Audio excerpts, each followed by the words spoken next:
In the xy plane, the graph of the linear function f contains the points 0, 2 and 8, 34. Which equation defines f where y is f of x? Alright, basically for us to get that, we can express it in slope intercept form. That is what y is equal to what f of x, which is equal to what mx plus what c.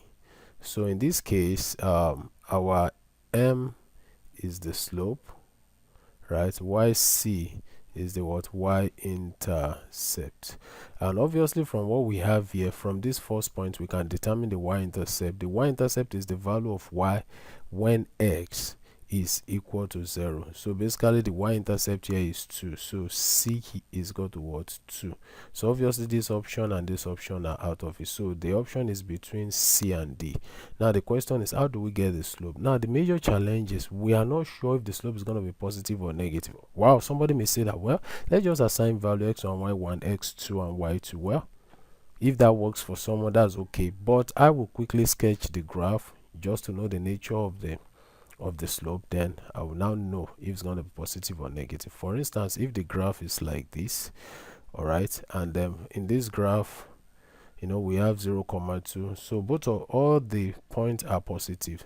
So in that case, let's say this is 5, 10, 15, 20, 25.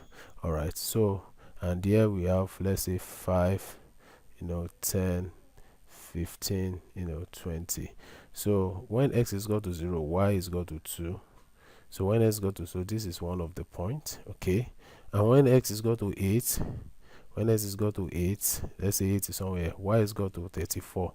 So it is going to be somewhere up here, even though the value of y is not extended. So if I want to join the point, this is just a sketch. This is going to give us a positive slope because the right triangle will be like this, right, producing a positive slope. So obviously this is what y2, this is y1, this is x2, and this is what x1. Pardon me, I did not extend this y-axis. So what is my y2? My y2 basically, that is the when x is 8, y is 34. So y2 is, so this particular coordinate here will be what 8, 34, and this particular coordinate will be what 0, 2.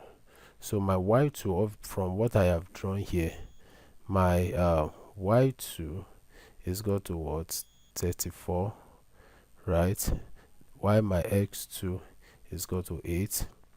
Then obviously this one, my x1 is equal to 0, while my y1 is equal to what 2. So that, like what somebody is saying, that of course I get it now, this is x1, y1, x2, y2, but that may not be true in all cases, especially if the graph is not producing a positive slope. So the slope m, which is what change in y over change in x, will be y2 minus y1 over x2 minus what x1.